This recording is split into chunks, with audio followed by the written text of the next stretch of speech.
Good job by Baskin hitting that weak side shooter. Gilbert has the ball knocked away. It is picked up by RJ. Throw out to Hammond. Give it up to Baskin. To the rim. And a slam with two hands. And the Buffs are on top by one. Defensively by Dak, and Colorado's got it in.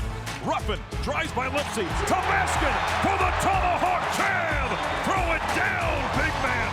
Throw it down. And Colorado. And to Dak. Off to Ruffin. Right side. Throws the alley-oop. Holy cow! He explodes. He flies. And he slams to Dak with two hands. Well, it was an entertaining ball game. You can saw some high-flying plays going on there by Bangkok Dak and Trevor Baskin as the Buffaloes, though, fall by 10 to number 3 Iowa State here in Boulder, 79-69. Hi, everybody. Alongside Scott Wilke, voice of the Buffs, Mark Johnson. Iowa State might be as good as anybody in America. I mean, legitimate national championship caliber team. The Buffaloes played with them nose to nose. Couldn't get over the hump. But how do you come out of this ball game thinking about the Buffs? I'm encouraged. I saw some really good things from Colorado tonight. I saw a fight. I saw some guard play that was Big 12 really caliber, and Colorado showed me some things tonight. But a couple of things in the stat categories were the problem. Yeah.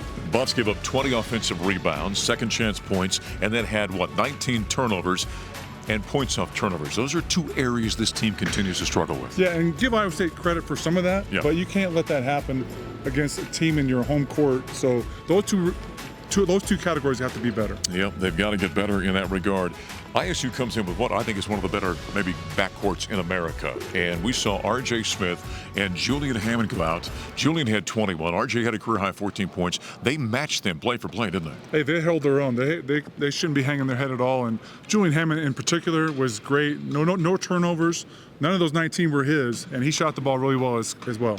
One thing that this team has got to do, the Big 12's a different creature, Scott. They play a different brand of basketball in the Big 12 that we saw in recent years in the Pac-12. It's much more physical. These bigs, Elijah Malone, Trevor Baskin, Hassan Joe, Bangkok Dak, they've got to be more physical. They got to go and snatch those rebounds, because Colorado actually played well defensively but wasn't getting the rebounds to capitalize on those stops. Yeah, they didn't finish off those possessions where they played good defense, but then they gave up offensive rebounds.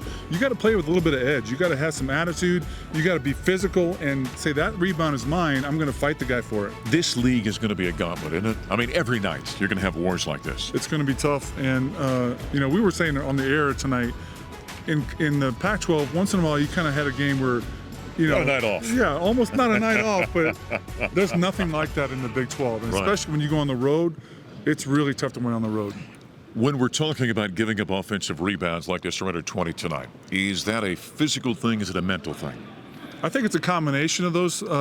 Elijah Malone tonight, he's playing against a guy that was similar size he is, Chatfield. Yeah. And Chatfield got the better of him on multiple possessions.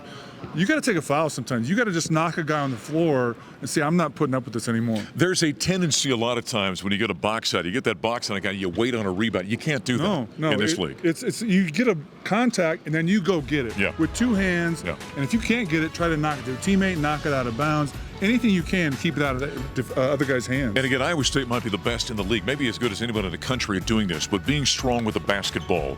Many times tonight we saw guys turn, ball gets knocked out of their hands. You got to be strong with it. You got to go through contact. That's something this team has got to get better. Use your body to protect it. Use your hips and all those things. Tonight we saw multiple times where Iowa State players literally, the old saying, took their lunch. You can't let that happen. Buffaloes now have another game coming up on Saturday on January 4th down at Tempe, Arizona. It's a Pac-12 game, right? A very winnable contest over Colorado. Yeah, they've had a nice conference or non-conference slate, but still an opportunity for Colorado. Arizona's saying it's good. It's going to be tough to win there, but they are not what Iowa State does. They don't pressure the ball. They don't have those on-ball defenders like the Cyclones. Yeah, I'm not sure anybody else does in America. Buffs fall by 10. They're now 9-3 in the season, 0-1 in Big 12 conference play. They play at 4 o'clock on Saturday, January 4th, down in Tempe, Arizona against the Sun Devils. Scott and I are going to hit there at 3:30 on the Colorado Basketball Network. For Scotty, I'm MJ. Buffs fall 79-69 as they lose to number 3 Iowa State here in Boulder. Have yourself a very happy and safe New Year. We'll talk to you in 2025.